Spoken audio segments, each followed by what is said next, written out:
L'esperienza continua anche per continuare a dare risposte alla comunità scientifica attraverso l'Università di Padova. Stiamo facendo oggi i tamponi, ma anche un controllo a 6 mesi di distanza. Il municipio di Vo trasformato in ambulatorio di ricerca con l'equipe di 11 giovani microbiologi, medici e tecnici informatici che per 2 giorni testano e intervistano 150 abitanti di uno dei comuni diventati più famosi in questo 2020.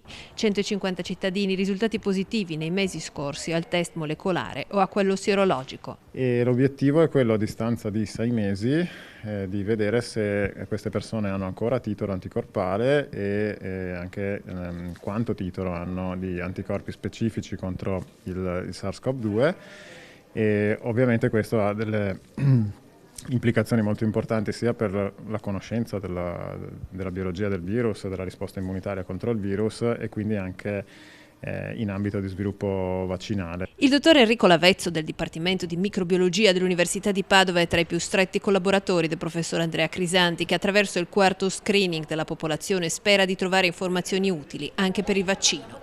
Ogni volta che telefoniamo, chiamiamo, c'è sempre un'adesione elevatissima e anche c'è entusiasmo, quindi c'è voglia di partecipare, quindi questo sicuramente è fondamentale per noi perché altrimenti non avremmo potuto fare tutto questo. Ah sì, certo, anzi, volentieri, è meglio essere sicuri, no? Una bella cosa. Penso proprio che sia utile.